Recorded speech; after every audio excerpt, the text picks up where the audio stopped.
Thanks, Doug, and hi, everybody.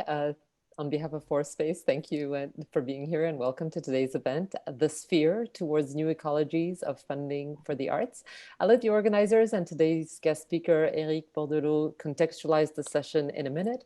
But first, just a quick word about Concordia University's Forest Space. We are located on unceded Indigenous land in Tiohtià:ke, Montreal.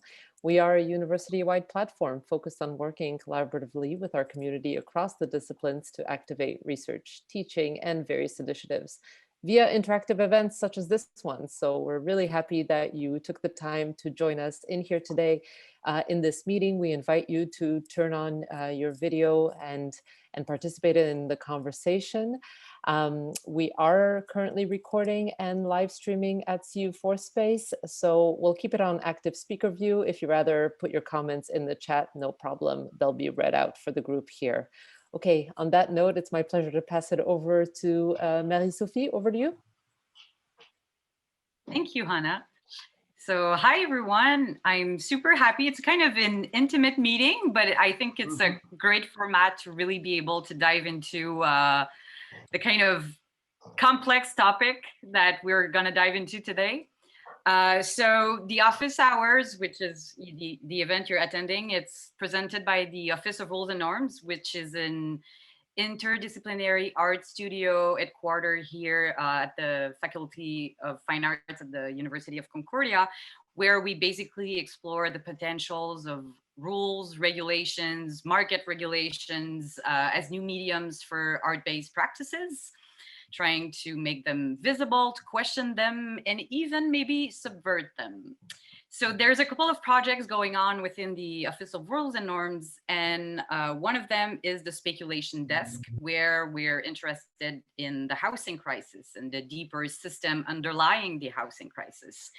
And for this year, one of our big inquiry is this notion of value. Basically, it's quite fundamental. How do we come to value things? How do we come to value land? We felt like this was something, a deeper thing we had to explore. So for those of you who were here last week, basically, Christine, which is one of our Shock Value Fellow, is here today.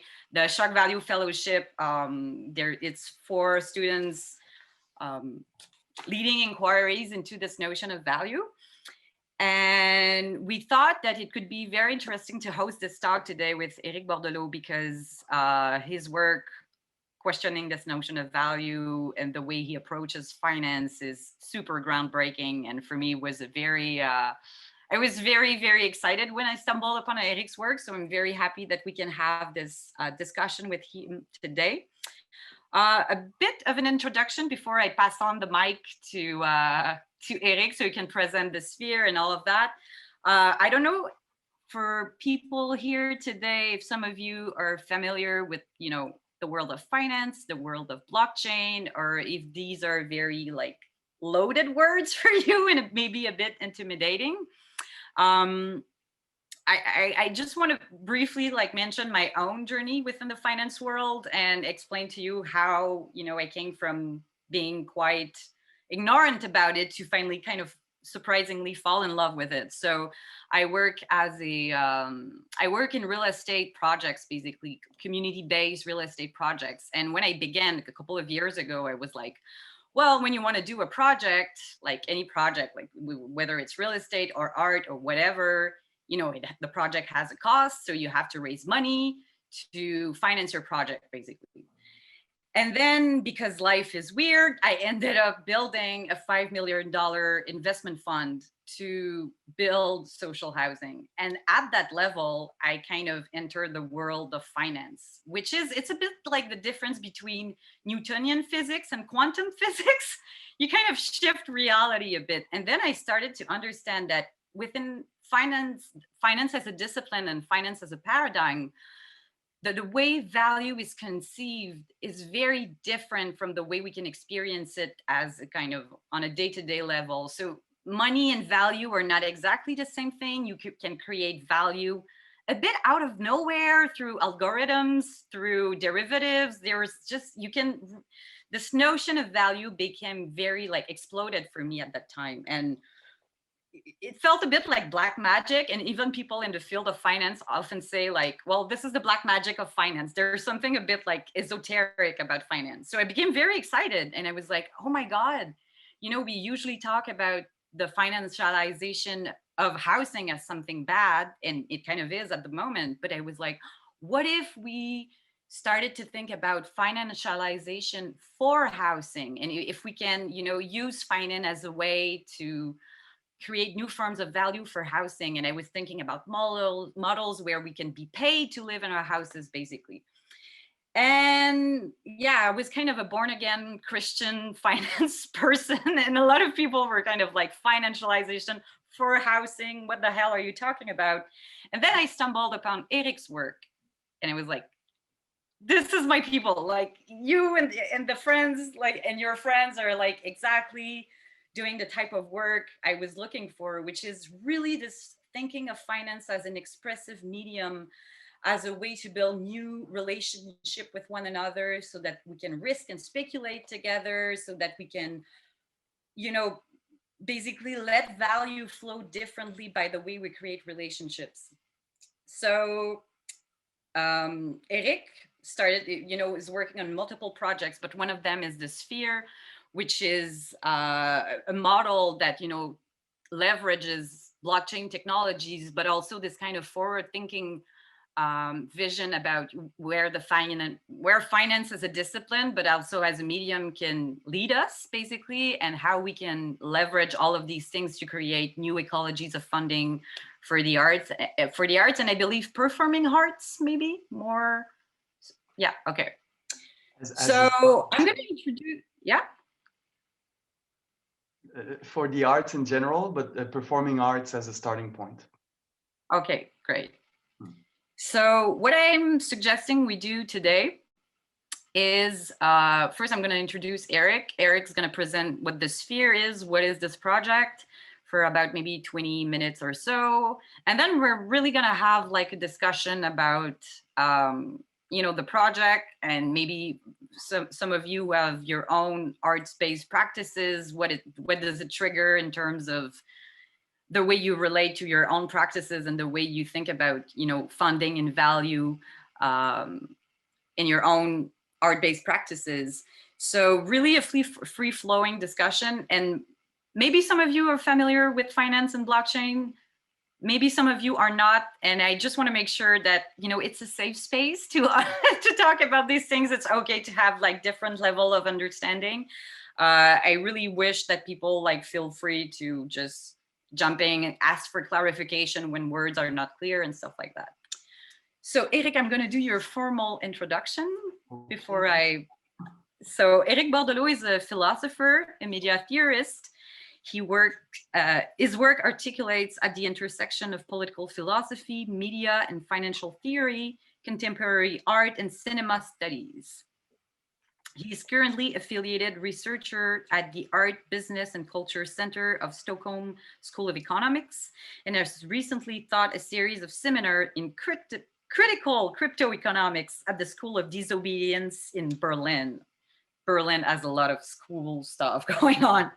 In a collaboration with Saloranta and Die Wilder, he is developing the Sphere, a Web 3.0 community platform for self-organization in the performing arts. He is based in Berlin and enjoys from time to time the discreet charm of the precariat. So Eric, the floor is yours. Sophie, vraiment un plaisir. Thank you very much for this super generous introduction. So it's very nice that we're a small group. As Marie-Sophie said, like I'm going to go for maybe 20 minutes or so, introduce different things. Some of them might be a little bit far-fetched. We'll have time to discuss them. Maybe I can do a little bit of an historic of how the Sphere came into being.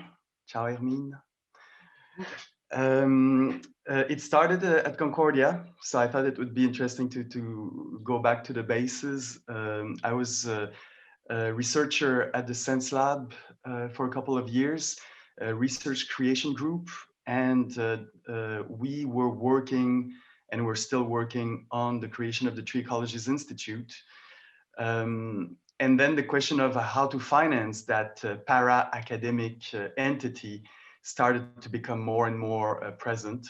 And first, we went for asking for some money from some millionaires and billionaires, and we ran into the limits of philanthropy, because what we're doing, basically, they would say, this should be covered by universities. Like normally, philanthropy is more about humanitarian cause, and here you're talking about experimental artistic project that should actually find its niche within the university realm. And we were like, no, but you don't understand, the university realm is less and less hospitable for that kind of experiments. And that's why we're trying to, to escape. So we were stuck at that level. And I mean, back then, of course, like you were suggesting, Marie-Sophie, like, I mean, back then, finance was essentially the evil for me. Like especially after 2008, the financial collapse, the way the system was floated through quantitative easing, the incredible inequalities that have been generated. I mean, that capitalism generates per se, but like the way that the system exposed itself in full light became quite, quite obvious. And I mean, you all remember, I imagine, like Occupy Wall Street. That's how Hermine and I met back in the days.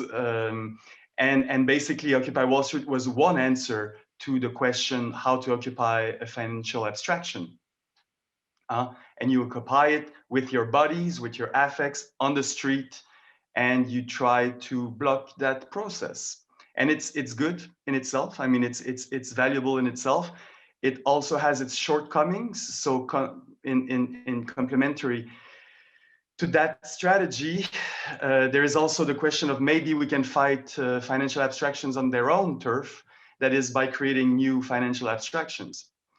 And that is where the, if finance as it exists is the black magic, maybe this is a bit of white magic that we're creating here, maybe, because I mean, the blockchain world is really shady. And Marie-Sophie, you know, just as well, like how many pools of bullshit you need to swim through in order to maybe find some kernels of decent ideas and practices in that blockchain space.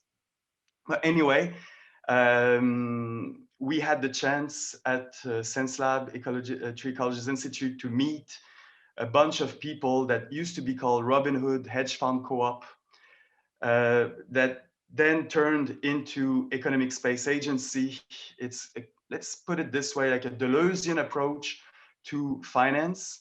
And the point of passage between Robin Hood Hedge Fund and Economic Space Agency is the discovery of blockchain and the possibility of organizing otherwise through blockchain affordances. So back then, I was kind of, I mean, I don't want to over personalize that, but I mean, I was depressed. I didn't find my niche in the academic world as it is, and I was really wondering what was going to happen with me. And then this encounter became really in a planche de salut. Like I really dived into this idea that we could do finance otherwise. And then it was like the beginning of a really crazy adventure. So basically with Economic Space Agency, we opened a house in Silicon Valley in Oakland, and everything that was going on at the time in Silicon Valley in terms of like what we call ICO, initial coin offerings, like ventures, startups trying to constitute themselves, tap in this new potential. We were at the heart of it all. It was, we call the house the accelerator. Every day felt like a week, every week felt like a month or even more. Like we started counting in crypto years. So we were at the heart of the ICO craze back in 2017. We ended up being a little bit tired of the Silicon Valley pitch culture. And part of us moved to Berlin, where there's a more politically inflected way of treating the same subjects, I would say, because it's not easy. Like you need a special kind of people and special kind of milieus to develop these ideas, because they can be a little bit offensive at first. Like from where I'm from, treating finance, I mean, I didn't make myself much friends at the beginning, because it's a shady proposition. It's a pharmacon, as Bernard Stiegler would put it. And yeah, I mean, there would be a lot to talk about with regards to this threshold, because it is still a pharmacon, and finance is essentially about speculation. Speculation per se can be extremely destructive. So how do you balance the speculative impulse of finance? How do you bring back value from the future into the present through financial means, and at the same time stay grounded in non-speculative mode of existence, which is really fundamental. And the balancing of it is something that we're very, very much interested in the sphere. So the sphere is a project that took shape early 2018. Economic Space Agency, we were invited in Stockholm at the Moderna Museum to present as part of an exhibit called Manipulate the World, organized by Golden and Seneby. They're financial artists. They played an amazing financial trick on us that you can talk about later. And at this moment, I met Sarah and Ulle, Saloranta and De Wilder, who hired me to start conceptualizing what became the sphere. We started with a lecture performance, and we started with writing a grant for EU. And I give you these details because that's really what we're dealing with, basically. Like the idea of finance, or like transforming finance, is one thing, but in order to aggregate the means to doing that, there's a lot of groundwork to be done. And one of them is to write grants. And when we talk about new ecologies of funding for the arts, one of the things that we want to disrupt is precisely the way we engage with grant writing.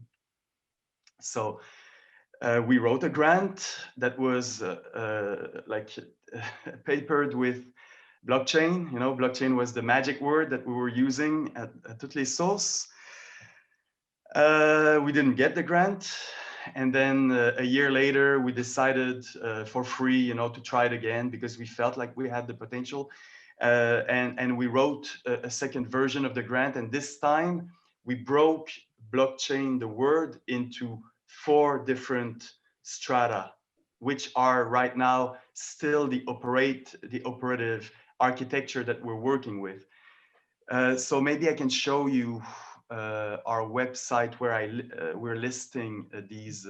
Maybe before going to the website, I could show you. Let me see. I could show you the the navigational diagram that I designed when we got the grant.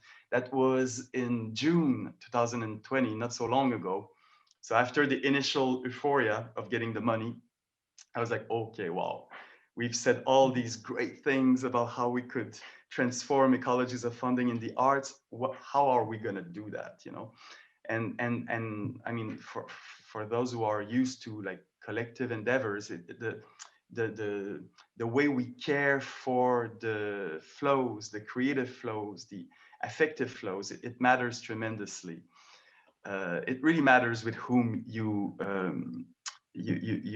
adventure yourself.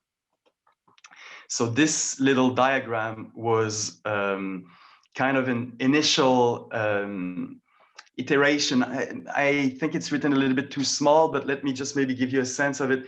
If you take it from the left inside, it says sphere as process, and at the right end, sphere as product. The sphere is a research creation project. We're not a startup. It's there to really open up processes to build up what we used to call a platform. Nowadays, we talk more about digital infrastructure for empowering performing artists.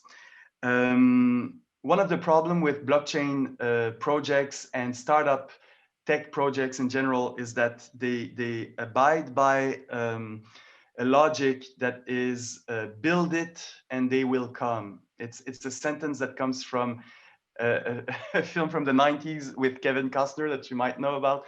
It's called The Field of Dreams.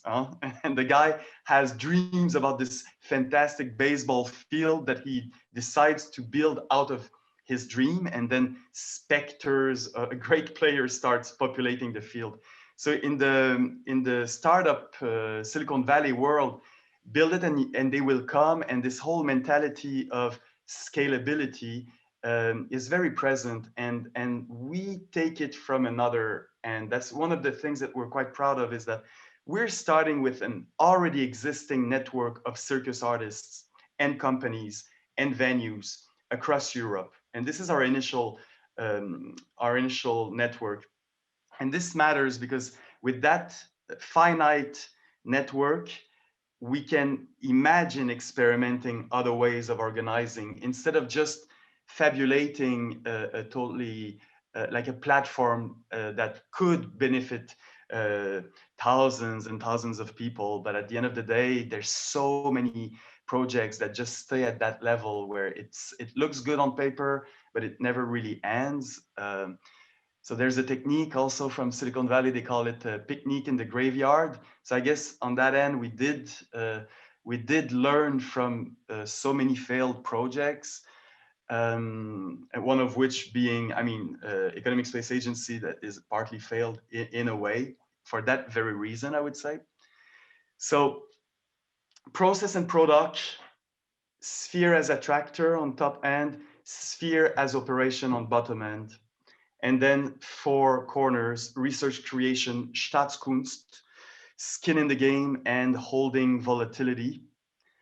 Staatskunst is maybe my favorite German word. It means both the art of governance, but it also kind of suggests public funded art, or like state funded art. So there's a nice ambiguity here that we're definitely working with very closely. Because when you talk about blockchain projects is a lot about designing new institutions. It's like blockchain, you can conceive of it as an institution building machine, basically, or just plain simple as an archive. So that's an important part. It's like a tool that forces you to conceive what institutions are made of, and it's quite interesting to be presenting in a group that is about rules and norms for that specific reason. So rules and norms, it's one aspect of an institution. Another one that is very key, I think, and that opens up a totally different perspective on what we more generally call commons, is the idea of skin in the game. Skin in the game, or what I prefer to call differential skin in the game, is a very important principle within startup world. But I think there is a place there to really a new type of merging with what we call commons more generally. And blockchain, because another way to put it at a little bit more theoretical level would be the difference, or the intermingling between relations and shares. You know, like companies in the traditional world are composed of shareholders. What does it mean to have shares in a process? And that's it's the same as being member in a co-op. You know, if you're a member in a co-op, you somehow have skin in the game of the co-op. This mode of organizing, funnily enough, I mean, I've always been super interested in the question of the commons. I wrote a book about the question of the feeling of the common, but I had never really engaged with the partition or the fractionalization of a common. And that's what I'm deeply invested in these days. Like, how do you activate a common through fractional ownership, for instance? Or how do we renovate the logic of cooperation through fractionalized ownership? So these are the things that are made possible with blockchain, basically. And the top left, the bottom left of the diagram, holding volatility, is really more about just the fact that when you start creating things with people, well, we are different singularities with different inclinations and ideas, and it's quite interesting when volatility can go upward or downwards. And as an organizer, or like as someone that's trying to float this proposition into existence, sometimes you feel like you're holding many things at once. And in financial speak, volatility there becomes quite suggestive, if I may say.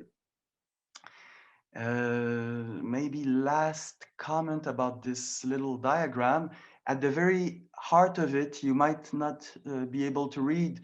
It says on the top end, prospecting for potential or potentialities. So there's this idea that as a collective, you want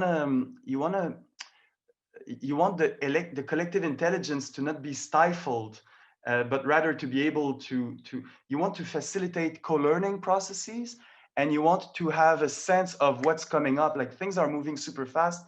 So instead of like being stuck in a very heavy rule-based organization, you want to make sure that everyone feels the appetite for prospecting for potentials. And on the other end, well, because we have finite attention, on the bottom part of the diagram, I wrote game of claims.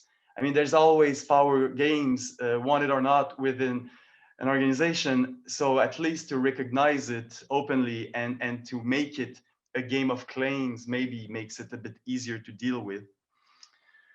And yeah, voila. So that's it's a little run through from within. This is like the more like the organizational aspect. Like, what does it feel like to be on the like, yeah, inside the machine? You know, like before we fly into the more speculative realm. So I don't know if you want to comment on that specific level before I move forward and I show you the Sphere website, and maybe I share with you a performance that we generated a couple of months ago.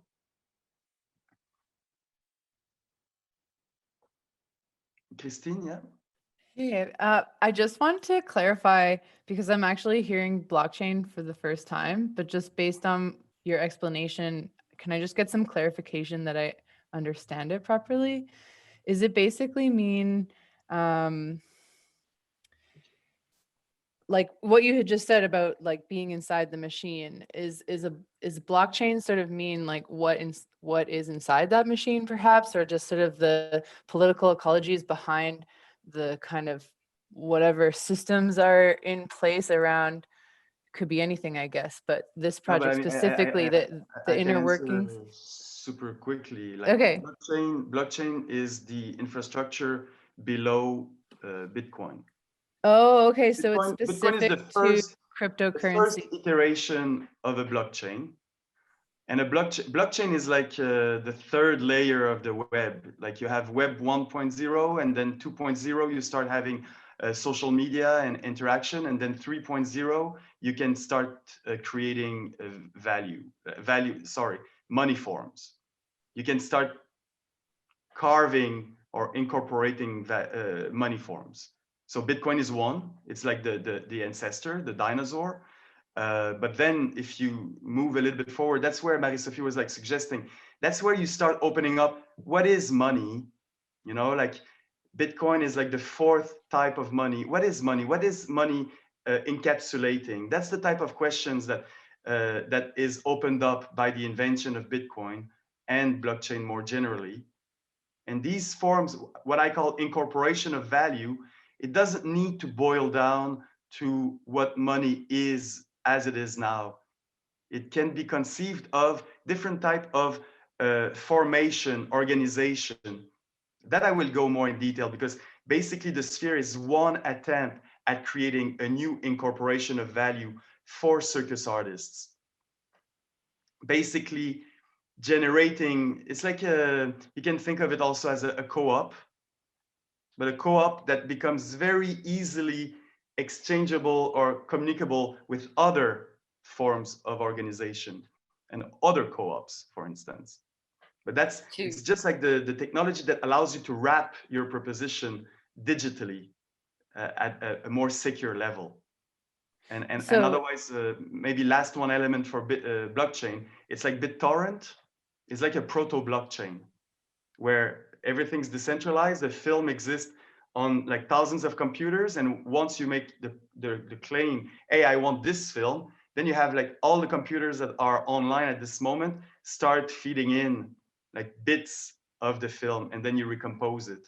So a blockchain is a way to hold information onto like thousands of decentralized computers, so that you can't one way to say it is that you can create unstoppable organization or uncensorable organizations, because no one can stop this sharing of information. so blockchain is like a foundational component that makes up cryptocurrency. Yeah, exactly. Okay. And cryptocurrency is just one expression of blockchain. It doesn't have to be a currency. Oh, It can interesting. just be an organization. Right. So it's like a method of organizing, I guess, but like within the digital realm. Exactly. That's exactly it. That's how with Economic Space Agency we interpreted blockchain as an organizational technology. Not everyone in the blockchain Organizational space would technology. take it this way, but that's exactly how we propose to interpret it. Okay, thank you for clarifying. Other questions right now? Okay. Well, I think you can go on, because yeah. I have questions, but I know that we're gonna like go to the moon if I ask them now. So I'm gonna let you present. I'll introduce you more directly now to the sphere itself, just so you have a sense of what type of beast it is.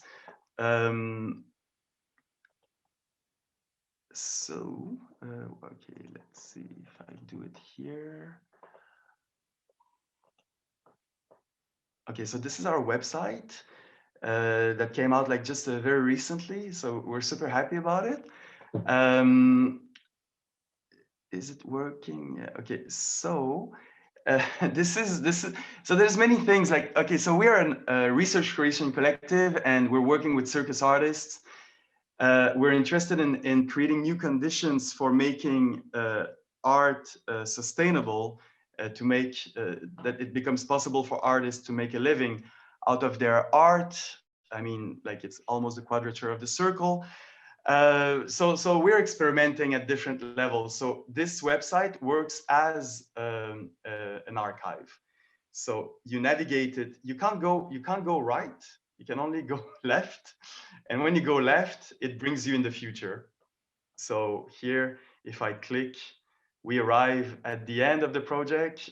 Hey, thank you so much. It's like 2023, and we have a little speculative fiction about what the project was about and stuff.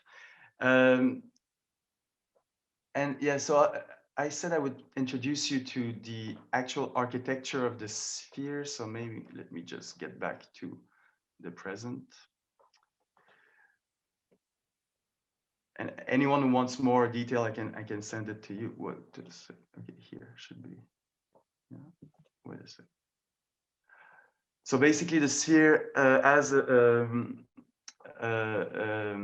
research creation project, the goal is to leverage the possibilities opened up by blockchain technology to create a digital infrastructure for self-organization in the performing arts.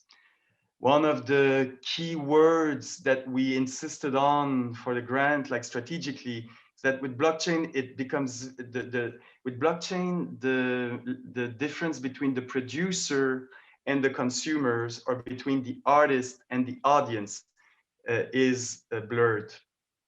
So basically, the sphere is a way to engage for the audience, or what we call invested audiences, to engage earlier in the propositional and curational process of creating performances.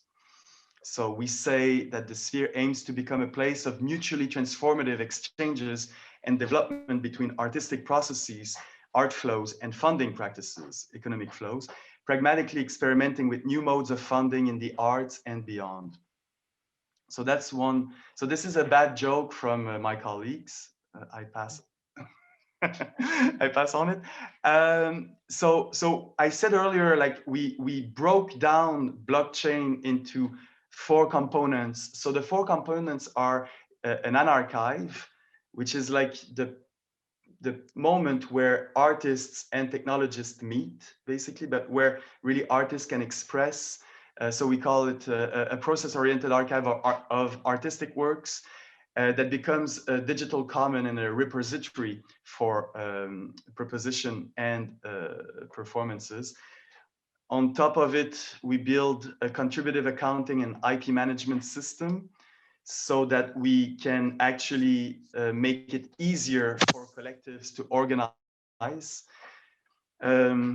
That kind of blends with the contributive commons license and right management. We basically fuse the second and the third layer in our current work mode.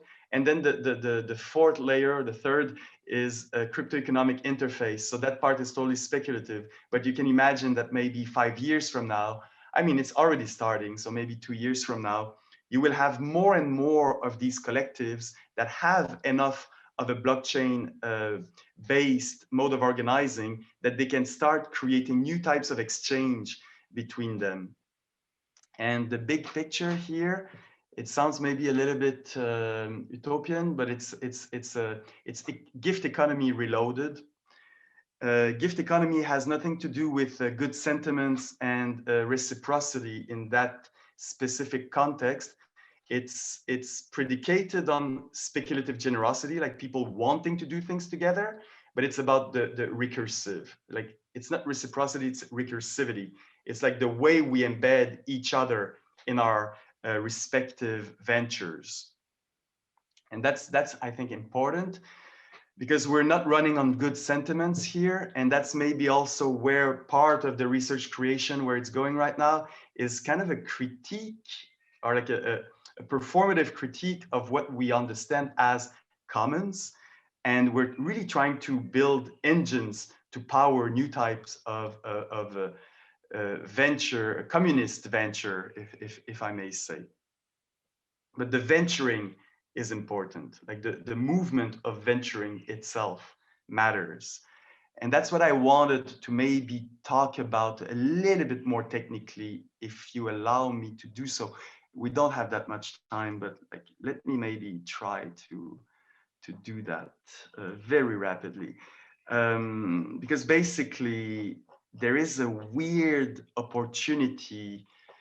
There's a weird opportunity in dealing with circus and finance hand in hand. Finance is about risk management. It's a way of immunizing the future. It's a way of saying, we will get that from the future. Like think of extractivism. Think of how we secure access to resources, and then we do risk management. You know, like it's finance is speculative, but it's speculative because it defends a certain version of the future that benefits certain people. So basically, I mean, now I'm really jumping in the most speculative aspect of the sphere, but that's what comes with the challenge of creating new ecologies of funding for the arts. What if we understand better what risk management is about in the current financial system, and basically destitute finance, undo finance, undo business as usual, and start intensifying what is experienced as collective metastability. Collective metastability is the experience of being part of an adventure, of being part of something that is partly unknown, that is constantly reiterating and re-updating itself into existence. And that's, you would think finance is about that, but actually art is about collective metastability. And there is a point where art and finance meet there, I would say, in the way we conceive of what it means to risk and speculate together. So I mean, I'm coming from more a philosophical background. So for me, that's what really motivates me in building that type of organization, is a place where we can experiment with the destitution of finance and how we can intensify this collective metastability with fangs, with a real grip on the real. So not shying away from the financial dimension, the monetary, economical dimension of that. So not like a beautiful soul type of understanding of arts, but rather art as a conspirational technique. And that conspiration aspiration is really key, I would say, for what the sphere is about, and not just the sphere, but like many friendly beasts in this dark forest that we inhabit, or allies, should I say.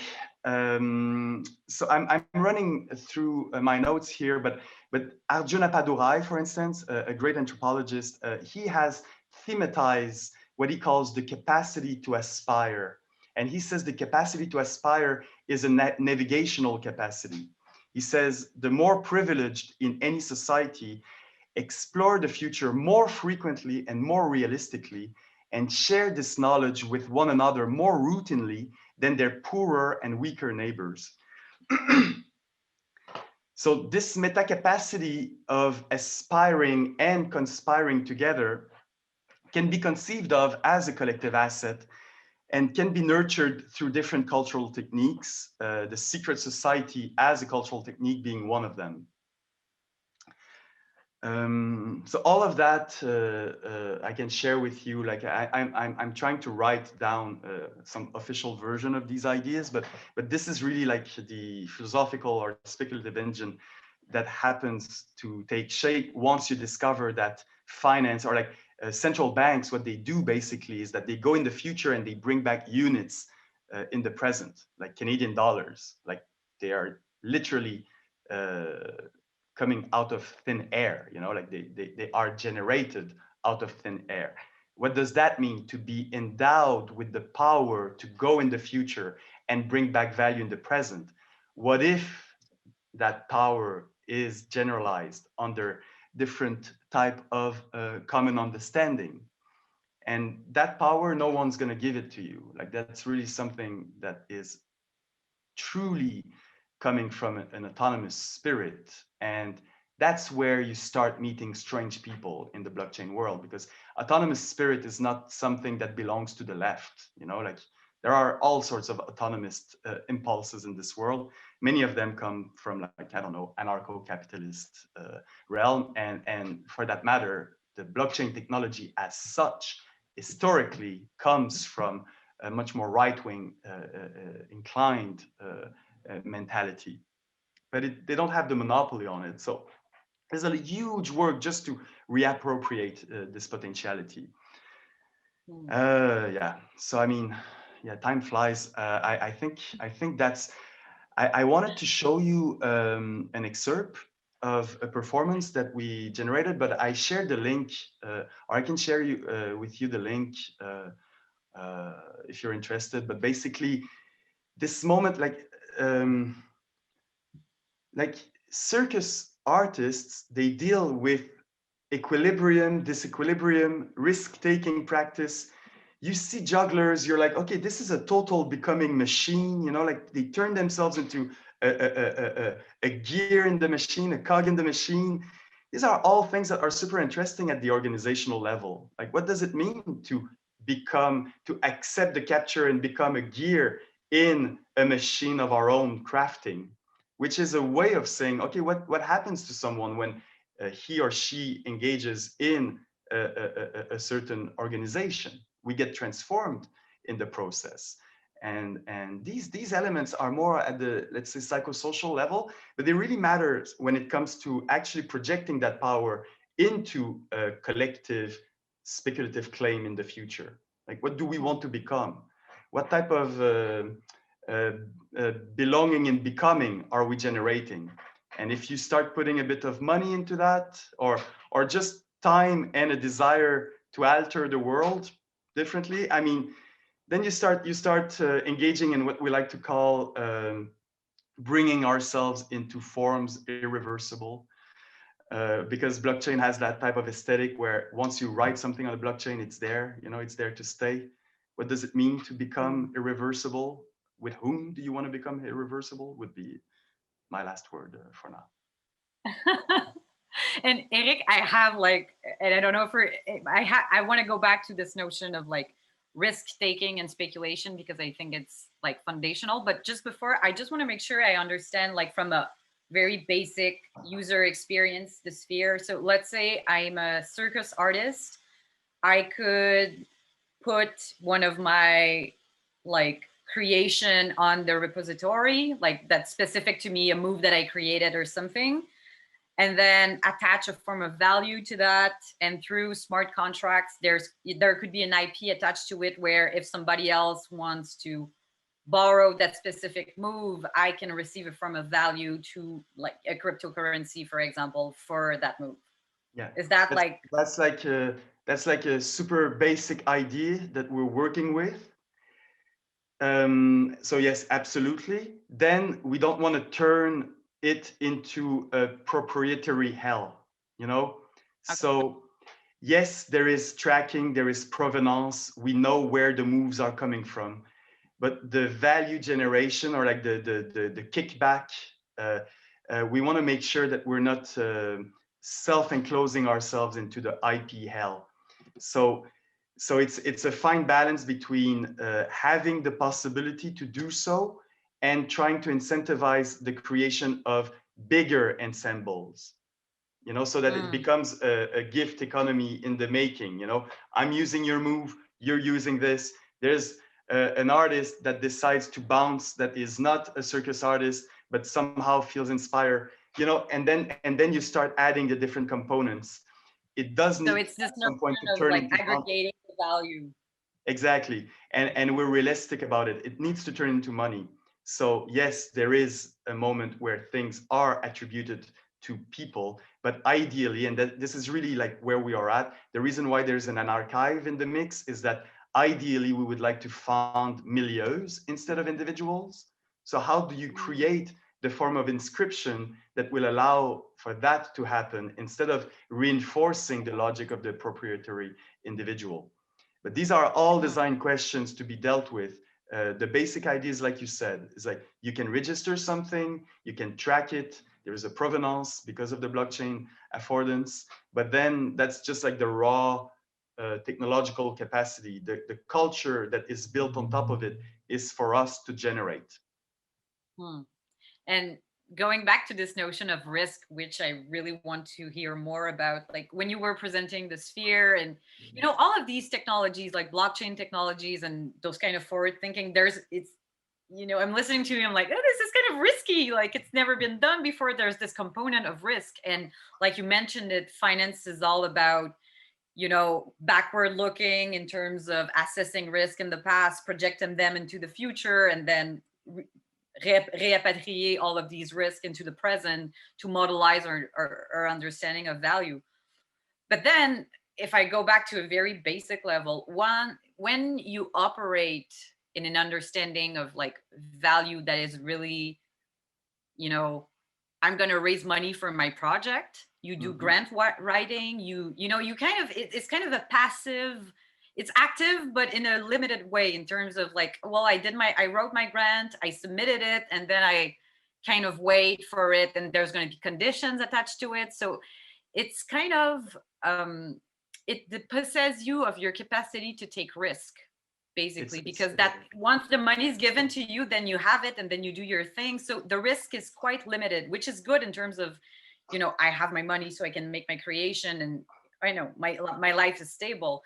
But value is created through the capacity of taking risk and speculating. And, say what you will about hedge funds and stuff like that. They take risk in a capacity or another, in terms of there's a capacity to stay within highly volatile context, and your capacity to stay with them generates value, basically. So I think it's something in, the performing arts, but a lot of milieu is not just performing arts, but this switching on our capacity to take risk together. And, I think infrastructures like the sphere they feel a bit risky, but that's the whole point too, kind of rewiring our collective brains to take risk with the notion of value and of money. Yeah. Yeah. I mean, on the specific grant level, it's funny because it's when once you have an alternative, or at least the virtuality of an alternative to the grant system, you start seeing the grant system for what it is. It's not normal that people are writing their little grants all isolated, and then, as you said, we wait. We have no idea what's going on. In academia, normally you don't get a feedback on your grant. At least in the art world, sometimes you do. There is something, I mean, that could be fixed there, you know, like instead of having grants that are all thrown to these anonymous jury, which, I mean, it's nice to a certain extent. I mean, the Canadian Art Council works pretty nicely to a certain extent, but what if part of that money that is attributed to this individual grant attribution was actually a shared process, you know? So you write a grant and then your grant is made to bounce and resonate with other grants. At least you have the possibility to create something together if you want to, instead of like just being I mean, it's the whole idea of art as like you have the genius artist, that its proposition is so singular that it has to be protected as such. But then maybe if we think of other modes of funding art, it's also going to generate other modes of risking and speculating together as artists, as creators. So this is a question that, I don't know, feels quite intuitive, but it's only once you have the beginning of an alternative that maybe you can retrospectively evaluate the model that we're operating in. It's like the water in which we're yeah, this is water, as David Foster Wallace would say. Like, so yeah, that's one element. But I mean, again, it's we need to be realistic about it. We're talking about grant and money that wouldn't happen otherwise. No, it's like it's money from the state. It's the taxation capacity of the state. It's the desire, the political desire to sustain the ecosystem. But then, I mean, for the last, what, 15, 20 years, the money has been shrinking and shrinking, and we're supposed to just be so grateful that there is still a little bit of money left. I mean, there's a moment where it doesn't work anymore. Like, especially in the academic world, I think it's done. Like, the knowledge that's being produced through that type of funding is not as good as it could be. Like, there's more intelligence, I think, in the margins of academia. In the art world, it's a bit different. But in the academic world, I think it's clear by now that the way funding is happening is stifling. I mean, it creates so much mediocrity. It's not even like worth mentioning, I guess. I have Sarah and then Christine. Okay, I'm just wondering, like, in terms of the model that you're exploring here, do you think this could transition into the real world and not necessarily have to live within blockchain technology? But do you mean like Zoom? Is Zoom in the real world, or? I mean, blockchain is just like a layer on the web. You know, it's like it's an internet with another layer. So it's very real in that sense. Yeah, but I'm just wondering, as there's a lot of thinking going into like what the cost of data is on the planet these days as well. So like if we're looking at like Bitcoin, I think consumes as much electricity as Sweden in 1 year. Yeah, so that's how real it is. So if we're looking at sustainability in these models, like, do we want to question that? Because isn't there a way of creating these secure ways of transactioning, but without using the data, without using these technologies? Yeah, the ecological question when it comes to Bitcoin and proof of work blockchain. I mean, Bitcoin in itself is an aberration. You know, it's an abomination. Like, you shouldn't be securing value, digital value, with that much energy cost. But there is like, I don't know, 100 different options like that are not like blockchain technology that is not so costly. The problem is just that that's where it gets super interesting, I think. It's very real. It's just that people are putting millions on these infrastructures, and until it's proven that their millions are not going to suddenly disappear, the Bitcoin blockchain is still going to be existing. But it's just as nihilistic as the whole financial game is. You know, it's just one more branch of this nihilism at work. So the technology that is cleaner exists. What lacks, I think, right now is the imagination and the capacity to appropriate these tools for other means than securing value, like the whole collection of tech bros that are like making themselves so rich at the moment, like how to tap a little bit into that and make it circulate otherwise. Like that's what's lacking in my opinion.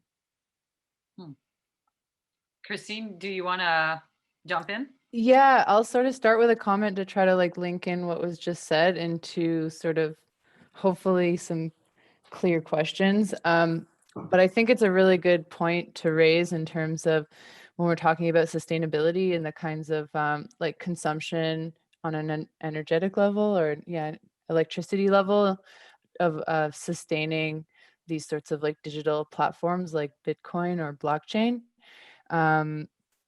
So yeah, I guess maybe I'm curious more like how can these systems be maybe more like physically tangible?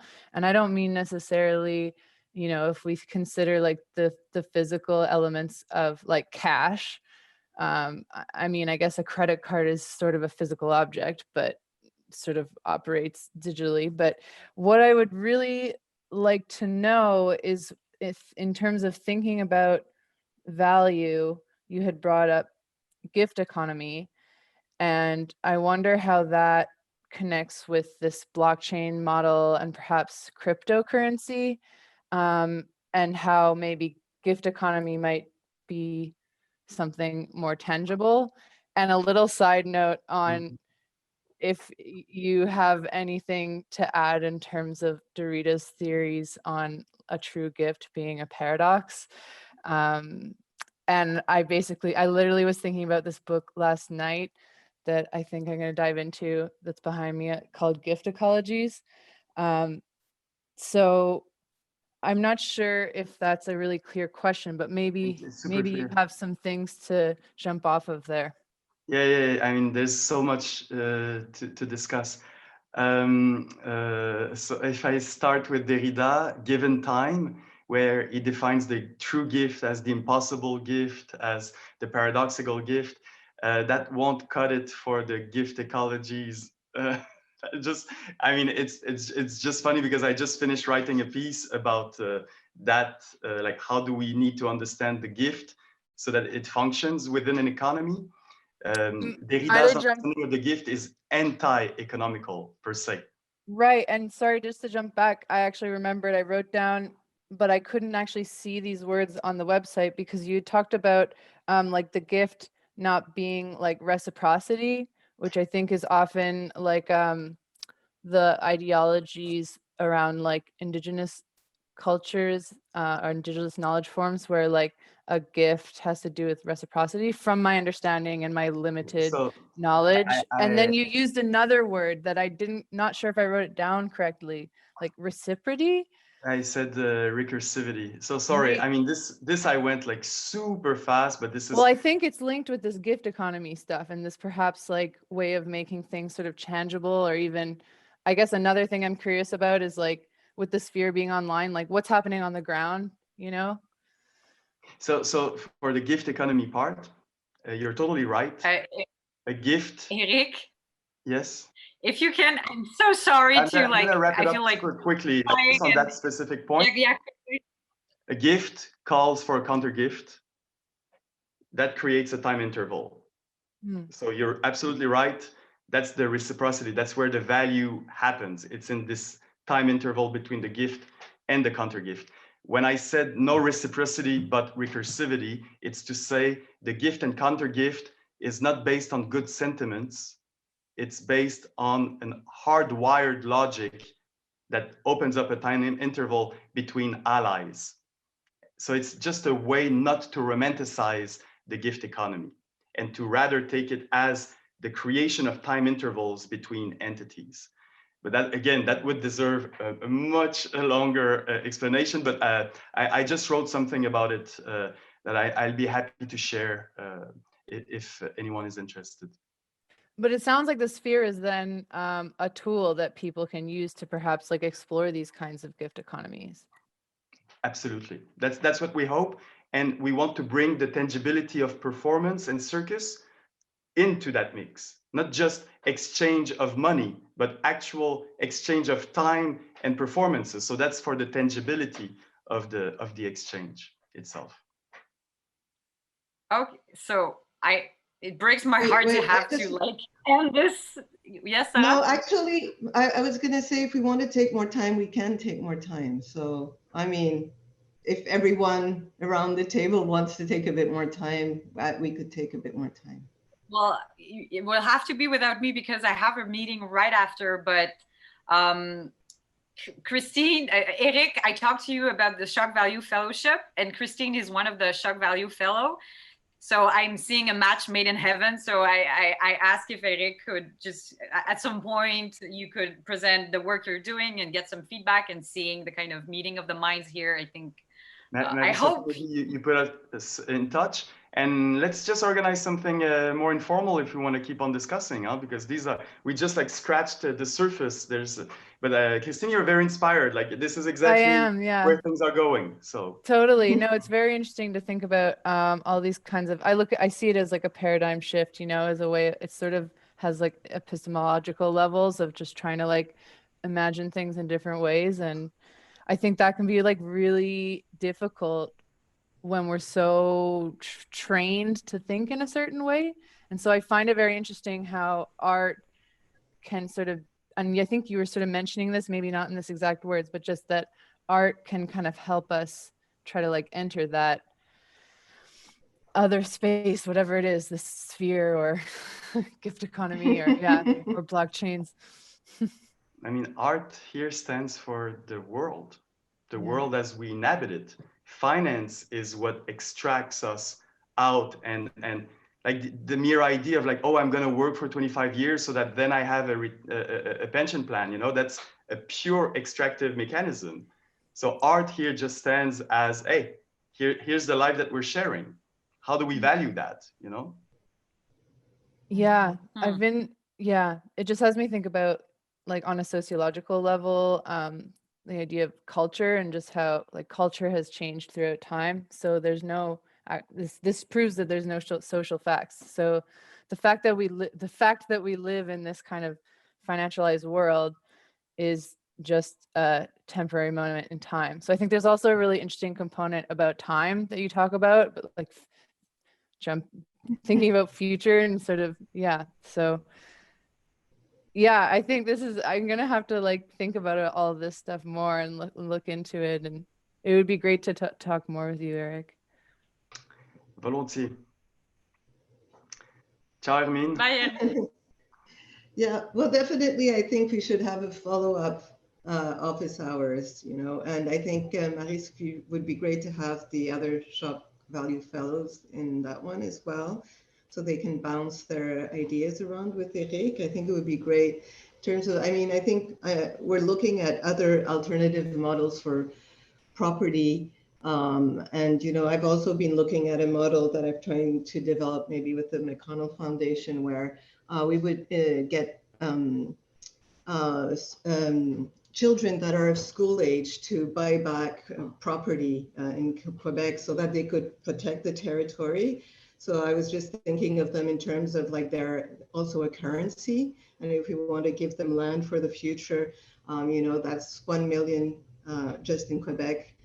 People that can contribute $5, that's like $5 million. And then if you can, and there's money within the different regions to protect territory. So if you could get everyone on board, then they can put more money. Maybe we're now talking about $20 million.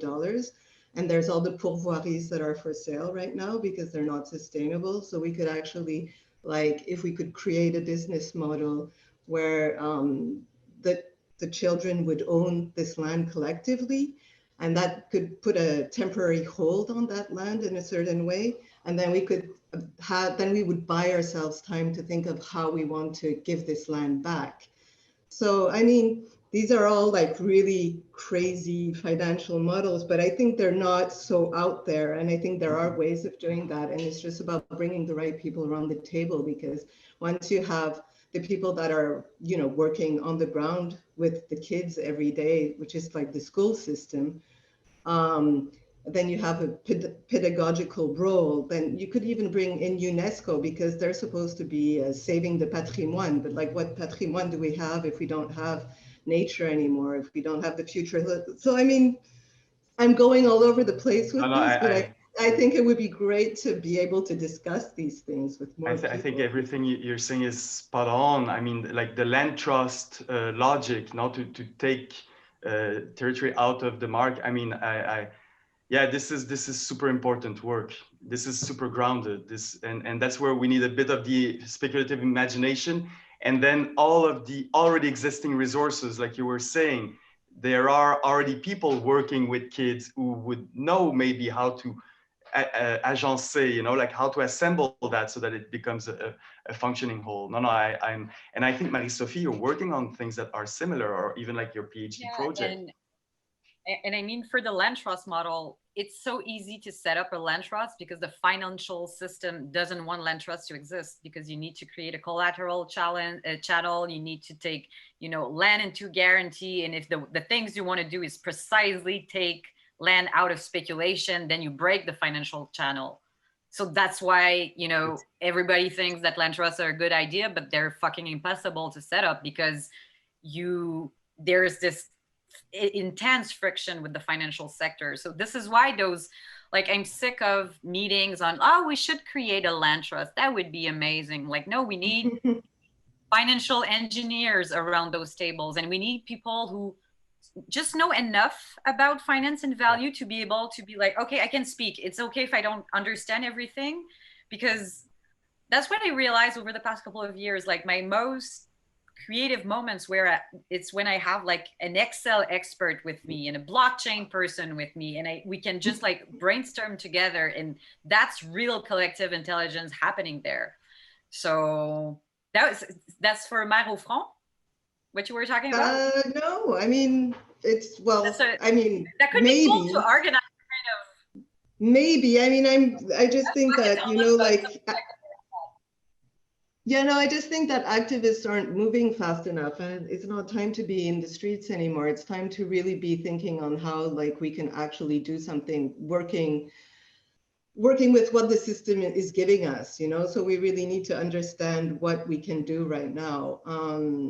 And, you know, things are going fast. So, you know, like, Legault is trying to turn Quebec into an open mine right now. So Canada is promising that they will protect 30% of their land to the international community. If you look it up, it's about 40% of Canada that's forestry right now, or natural lands. So I think that what they're going to do is try to sell those lands to companies, that 10%, before anybody can intervene and realizes that that's actually the missing part, is that 10%. So I don't know. It's when you start thinking like that, you're like, that's what they're doing. They're going to sell off that 10% before we can put in the laws that will make it criminal for them to do that. So how do we claim part of that 10% that's going to disappear, is my question. Can I jump in? I just had some thoughts. You know, I think it's an interesting proposition. I have to go for a minute, but okay. Continue. And what I was hearing that was like at the foundation of the proposition is to like use like Canadian currency for the exchange of getting some kind of land trust or property or whatever it was. And I just kind of wonder, you know, not to get too like far away or like speculative or whatever, but and I'm not super educated in this, but just talking to a few people who are, and just sort of just my own thoughts about like where the Canadian dollar is at right now, and especially thinking about cryptocurrency and Bitcoin, and basically how the Canadian dollar is like losing values from what I understand. That when we think about like power relationships, which I think was, I'm trying to remember the exact words you used, Sarah, around sort of like, what are these systems doing to us or something? Well, in my opinion, it feels like the Canadian dollar, because it's centralized with the central bank, that it takes power away from the commons. Whereas from what I gathered, only speaking to people who are super passionate about it, it sounds like cryptocurrency like Bitcoin is then decentralized. There's not, correct me if I'm wrong, but from what I understand, there's not say a central bank that's controlling that currency. And so I guess I'm just sort of curious, like, you know, if we're kind of trying to reimagine like how finance or values is flowing, I don't know, like I would be curious to just hear what people think about this idea of like the Canadian dollar versus cryptocurrency, or even more specifically Bitcoin, in the future of like politics and power and the people in the commons. It's definitely subject for another discussion. Yeah, okay, I thought so. What I can I just say wanted is to note it. the best way to rob a bank is to create a new currency. The state Yeah. has two monopolies: monopoly on violence and monopoly on currency issuance. Power is distributed between these two poles. But it's not like Bitcoin that's going to solve the problem, though. Like Bitcoin, if anything, is even more centralized. Oh, yeah? The architecture is decentralized, but the Bitcoin whales, as we call them, like the billionaires of Bitcoin, right. you don't want them to be in charge of your economy, you know? Right.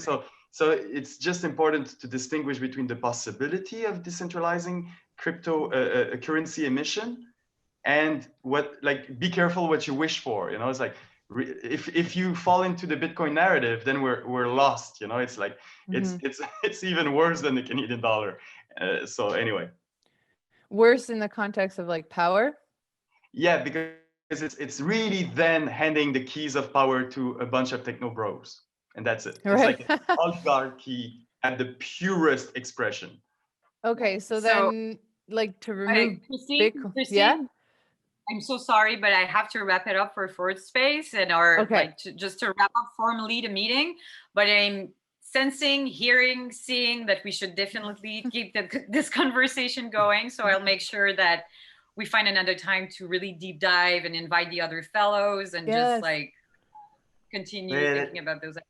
Let's be in touch. We have 3 labs coming up on the Sphere side next week, 3rd week of April, 2nd week of May.